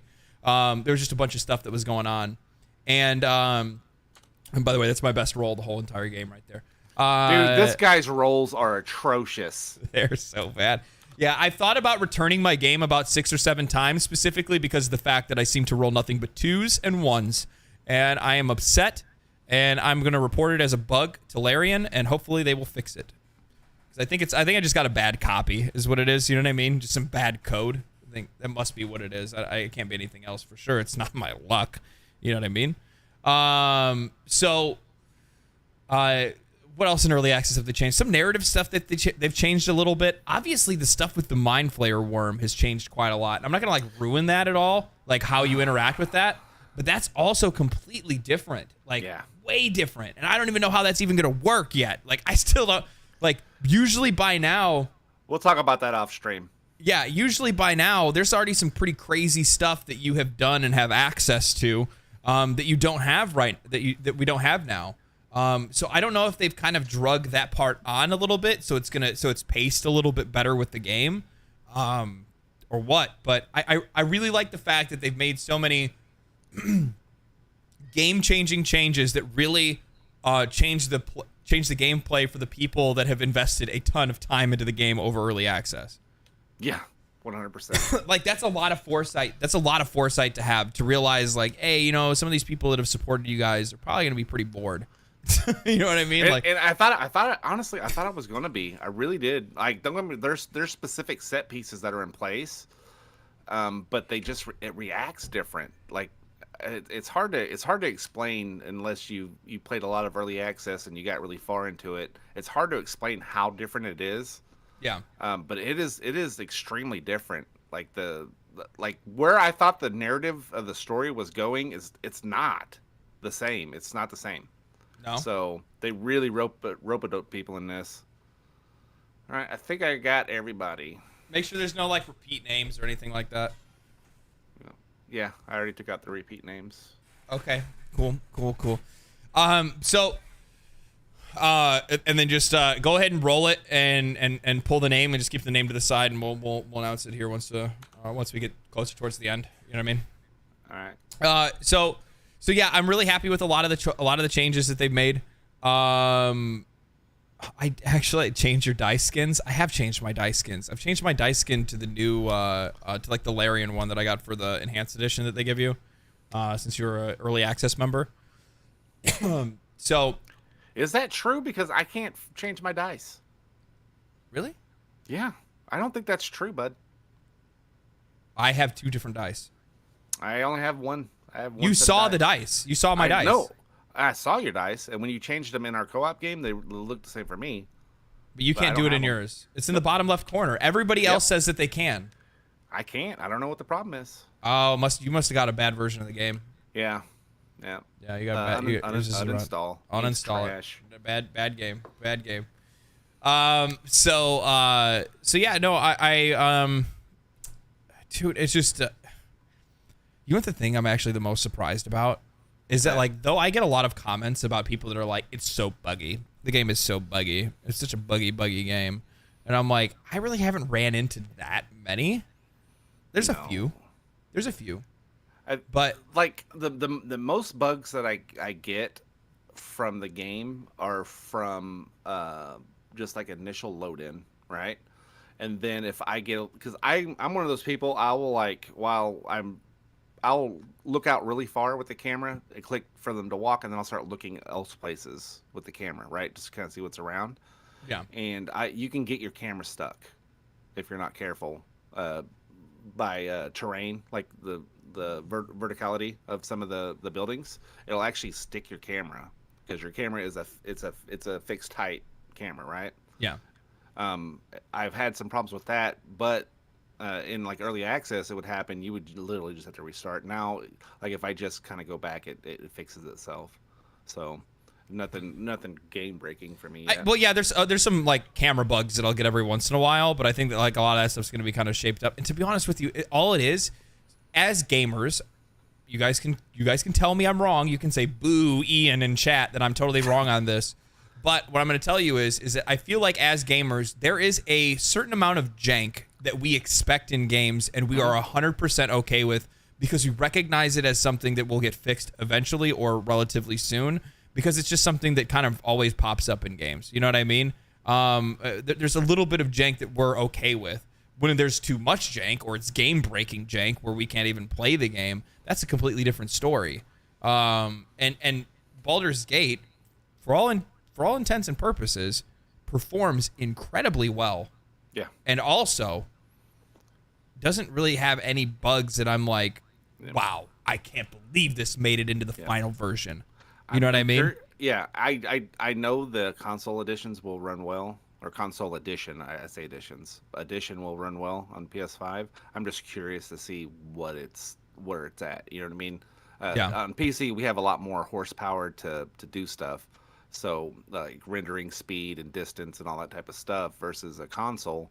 But I know Larian's going to make a pretty sweet, version, or they wouldn't have released it. So, man. Felix asks, are you planning on doing a spoiler cast episode? Would be interesting to hear your thoughts on the changes while not having to worry about spoilers. It's actually probably not a bad idea. Maybe we'll do that next week. Do it in Discord. No. We can do that. No? I think it's worthwhile to actually have a narrative discussion about Act 1 once we finish it and we go into Act 2. Yeah. There's things that I can't talk to you about because I don't want to ruin it for you. You understand? Yeah. I think that would be really cool. I think it'd be really cool for us to have like maybe we'll do that for the next podcast potentially, depending on how far I actually get this week. But yeah, I think that'd be kind of cool. So maybe we'll do that next week or something like that. I think it'd be like obviously perfect. I'm going to be honest with everybody in chat for the next probably month or so of podcasts, at least if not more. Like Baldur's Gate 3 is just going to be a topic we're going to talk about. Yep. It's just going to constantly be something that's living and breathing on this channel. It's probably, to be honest with you, I think even content-wise, like video-wise, it's probably going to be a consistent pillar of content on this channel. The best to my ability, by the way. Yeah. The best to my ability. I'm not a build guy. I can talk about narrative and story, and I can talk about music and art, but I'm just not a technical dude that's going to tell you about builds or how to attack certain fights or anything like that. I do have it. I brought this up, and I'll make like a half announcement here. I am planning on working on a video series where I'm going to voice over my own character and tell a story within the story of Baldur's Gate 3. And I don't know how it's going to turn out. Everybody in the chat, one, if he has to use Skeletor voice. Meow! Or not two, this time, He-Man! Maybe next time! Oh, shit. No Skeletor. I could make Skeletor like an internal voice in the guy. Like on your Dark Urge playthrough? That's what your thought is. You're like... I'm like sitting in camp. I'm like sitting at camp, staring at like half naked Shadowheart. The voice in my head is like, "I see what you're doing with your hand." So, I think there's some really cool stuff to be able to try to do. I don't know. I'm interested to see what kind of stuff that I can do. I don't know. It's gonna be an adventure to try to figure it out. Yeah, so. You know what? I'm curious to see what happens. Like, I imagine everyone's gonna want to go do their playthrough first, right? Go their solo playthroughs, see how it's going. They'll get to a certain point where like, okay, whatever. In our Discord, Ian has set up a like a Baldur's Gate specific channel to go in there and chat and talk about Baldur's Gate. Yeah. I'm curious to see like how many groups playthrough groups come out of that. You know what I mean? I Like, would love to see in the Discord if people start actually like grouping up together and playing. If you guys want, all you got to do is just ask anybody in the Discord, ask any of the moderators to make a channel, a couple more voice channels, and we can have more voice channels in the Discord for people to be able to do group play with each other. Yeah. If you guys want to do like a week long or a weekend like group play or something like that. I do want to set up like a four person playthrough with some people at one point in time. So I'll get to that. Realize that I have so many, like, I have too many gameplays, too many things going on right now. Yeah. So I've had a couple people ask me already. They're like, "Hey, are you playing multiplayer?" And I'm like, "I'm playing multiplayer with Mark on the weekend on stream. I'm playing a solo playthrough with myself during the week, and then also at the same time, I got to try to make videos and also work a full-time job and take care of my cat."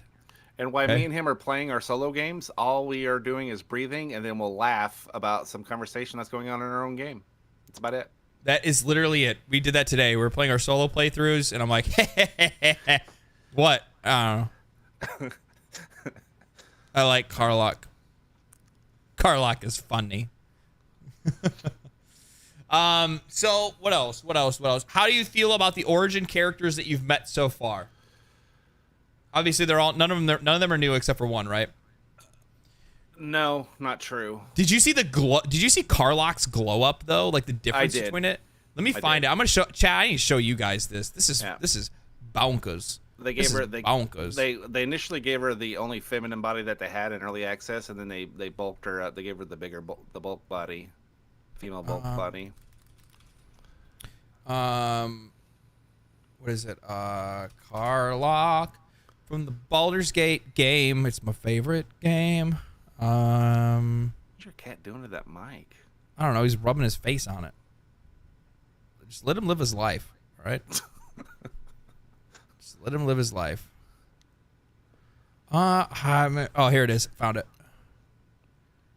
I found it. Open like a new tab. No, I don't want to see that. Can I just zoom this? Zoomy zoom. No, it's not gonna really work the way that I wanted to, but that's okay. And then I'll bring this over and then show you guys this. Look at this. Why is my life like this? So this is what she used to look like. This is what she looks like now. Yeah, look at the level of polish behind. Yeah, she was quite literally like just like generic NPC, and then now she's like demonic, like demon mommy, and it's a beautiful thing, and I love every second of it. Yeah, the like when a developer says that, hey, we're gonna take time to polish, you never really see it. Like this game looks completely different for me. Like the textures, the color palette's better, a little deeper, darker, richer colors. Yeah. It's a good game. It's really good. The funny thing is I keep bringing it up because I think I love it so much. I love the change to the main menu. Yes. Where before it used to just be in a cave, but now it goes like straight up underground, and then you see like the adventurers coming through the doors and stuff. Like it's really cool. And also like the people being like strung up and hung in the background. I'm like, okay, this looks like a friendly game. A little spooky. Yeah, this doesn't look very good. All right. So let's see here. How far we were gonna. All right. So how have you liked? So one of the there's a lot of new people to D&D that are playing Baldur's Gate for the first time, and like one of the things that like you realize is like initially I feel like you're leveling like super fast, but like it's gonna slow down pretty considerably pretty quickly. I think after 5, because I feel like I'm already trucking towards 4 or 5. I mean, I don't think so. Because they've done a really good job about. They didn't nothing scaled. Like I can go back to a different area and they're going to be lower level. But as I've progressed, like they're progressing quicker. The vendors, this is the good deal. Go if you can't find something that you want, like food wise, go to sleep. go back up, go to the vendor, they refresh their stock. Oh, they do. I didn't know that. Yeah.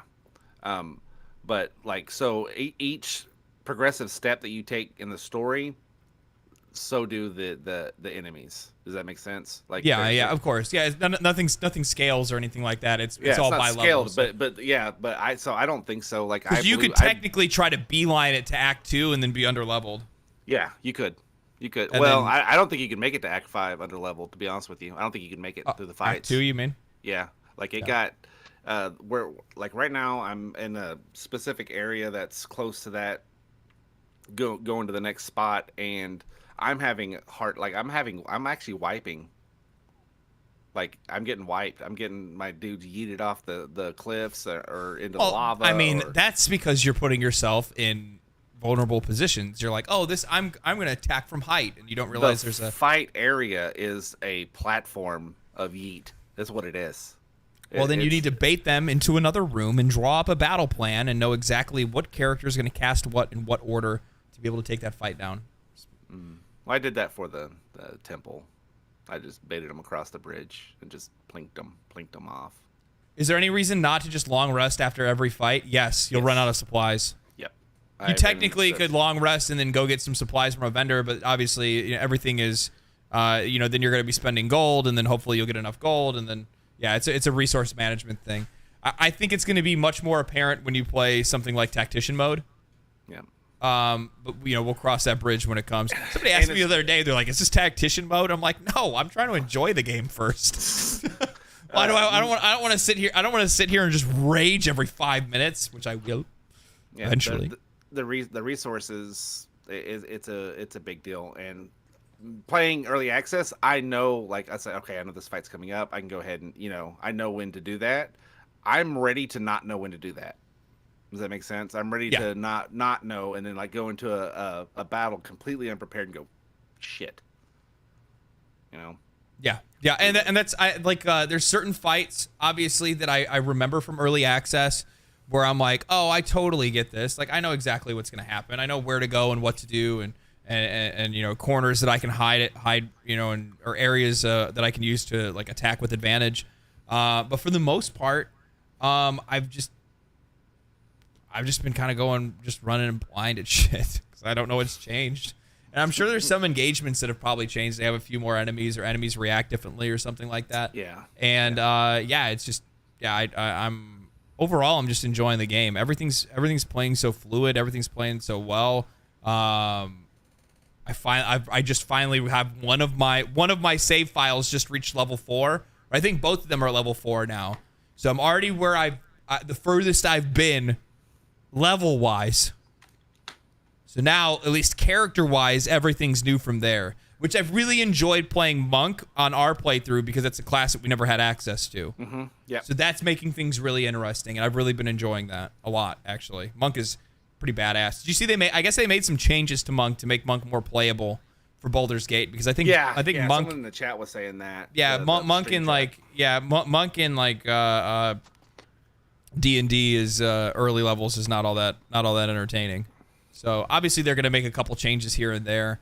I've seen some people also make some pretty harsh judgments about making those changes. There was somebody yesterday that left a I want to say probably like 6-paragraph long comment on one of my videos. Basically an encyclopedia about why Baldur's Gate 3 is a trash game and it does nothing but disrespect tabletop D&D. And then I deleted that comment. All that hard work down the drain. I will tell you guys right now, if anybody else sees this, this is what happens. This is what happens. You come into my comment section, you drop some shitty comment, calling names, saying some dumb shit, spending 30, 45 minutes writing out a comment that's 7-8 paragraphs long. I am going to yeet and delete that shit every time. Every time. And Rick makes like, a good look point. Look at all this hard work right here, and it's gone.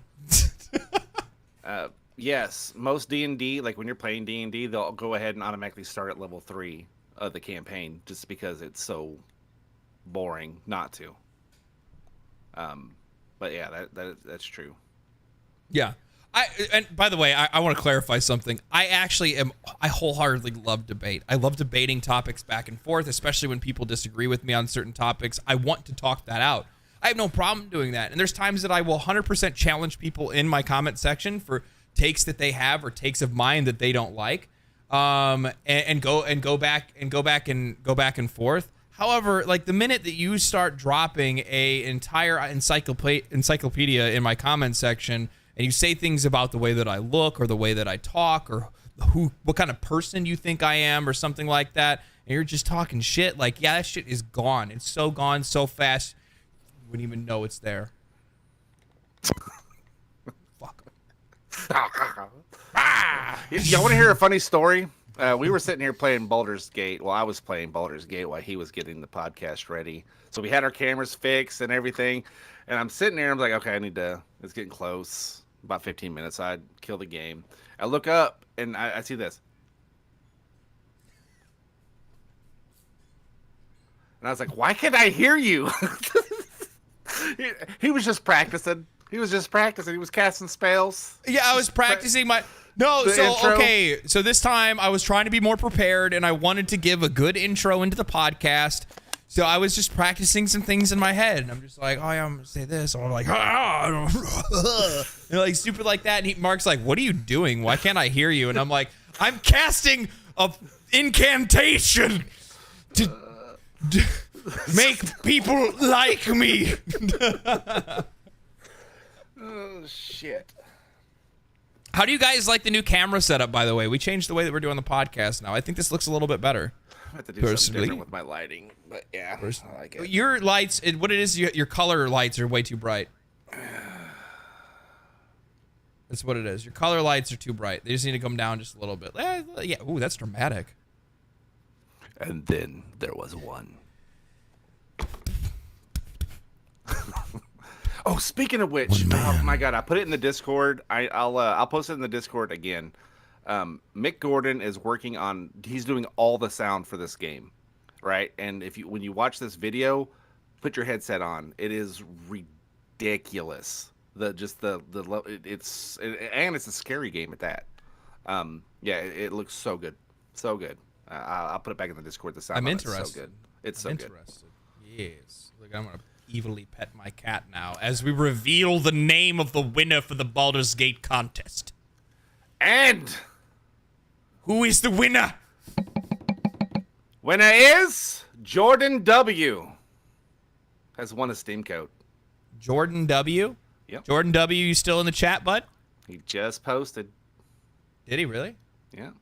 Oh, Jordan W. Yeah, Jordan W, you won, brother. You got a free copy of Baldur's Gate 3 for Steam. Yeah. All you have to do to redeem it is give me a portion of your soul. No, all you got to do is just you can either reach out to me on Discord, or you could reach out to me on Twitter. Either I would say Discord because obviously the computer's on the side. So just join our Discord, and then you can find me in there, and we'll get you the code. Congratulations, man! Congratulations. I'm glad we could finally do something cool like that. Yeah. You know what I mean? It's always cool to give some stuff away. Yeah, we have to start doing. We have to start doing this more.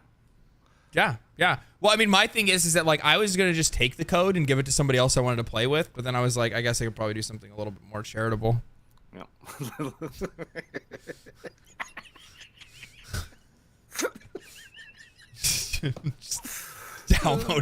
download it on GOG and put it on my other PC for no reason. I guess I don't know.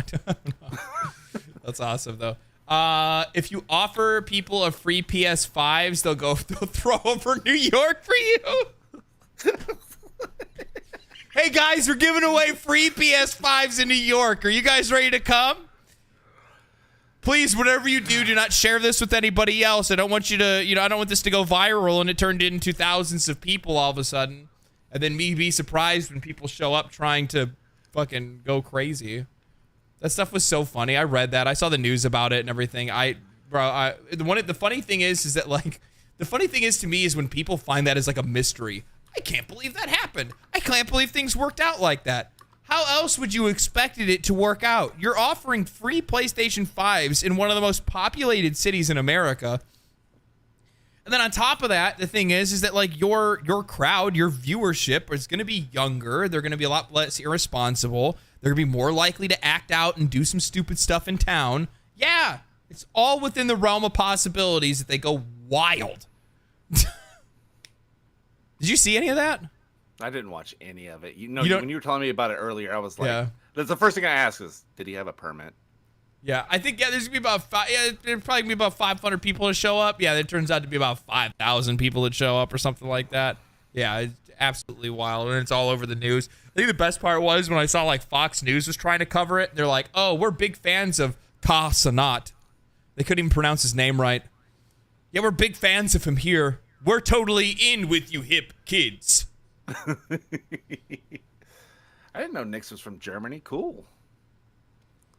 Yeah, we do. Oh, dude, you'd actually be really surprised how many people that are community members of this channel that do that thing, man. That do that legendary drops thing. That are from all over the country. We have people that are from Germany. We got people from Belgium. Actually, I got a lot of Belgium folks that are like, we love that you cover our favorite studio that's from our,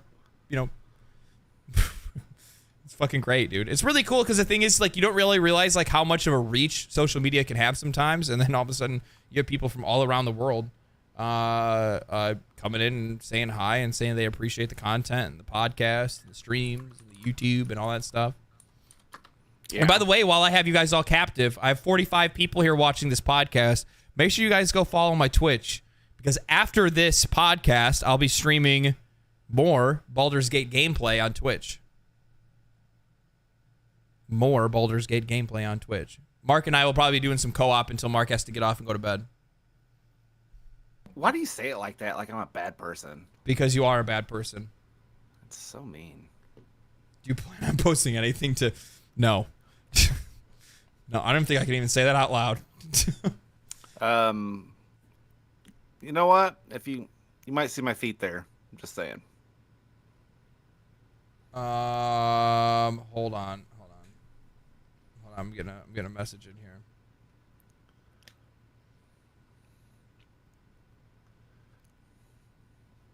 Oh my God, Rick. Oh my God. Let me check something. Okay, hold on one second.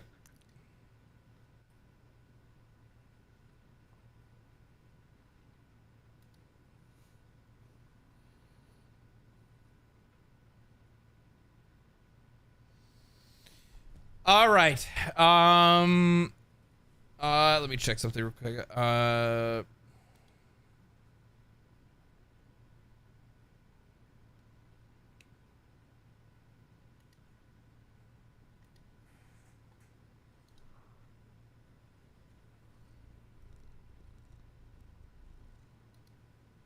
Okay. All right. So, anyway, we might there be a cat. Yeah, and cute dog. Thank you. He is a cute dog, isn't he? Okay. Cool. That cat has ended more streams.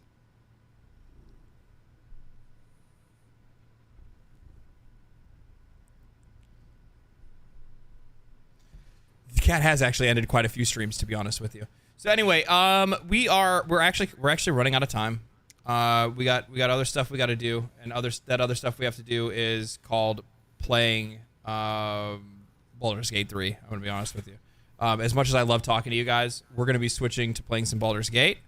And I have to end the podcast as a result of that. I wish this was as cool as Twitch, where I could just do the game right now. Yeah, I just carry it over. But I'm going to go over on Twitch, and I'll be streaming Baldur's Gate 3 over there. Mark and I are going to do a little bit of co-op gameplay. So if you guys want some follow-up conversation, some side monitor action, you guys can go over there. If Jackie could please post the link in the Twitch, or the link to my Twitch in the chat, or if Mark could or somebody. There we go. Thank you. I have the best mods in the world. Best mods in the world. So if you guys would go ahead and follow on over there. I am going to go ahead and switch over and switch to that. Outside of that, this has been an absolutely fantastic show. Jordan W, make sure you hit us up on Reddit, or not Reddit, on Discord. Hit us up on Discord, get your free game. Yeah, that's all I got. Mark, do you have anything for the end of the show? I don't. You can find me most times when I'm on playing. I'll just hop into the Discord's game chat, the general game chat, if you want to talk about games or whatever. You can see both of us there most times. Yep. Yeah, join the Discord. I'd really like to get that community just going. It's already rolling. We already got great people in there. No, I'm just saying, and like, my with cat. groups with Baldur's Gate. My cat also joined the Discord. It'll be Maddie. Hope he bites your leg again. Yeah. Okay. Yeah, that's all I got. All right, guys. Thank you guys for watching. We'll see you guys next week for the podcast. Outside of that, make sure you guys go over to Twitch. I'll be on Twitch streaming this week and actually right after this podcast right now at twitch.tv/legendary_drops. Outside of that, stay cool, stay righteous, stay safe, my friends. We love you, and we will see you in Baldur's Gate.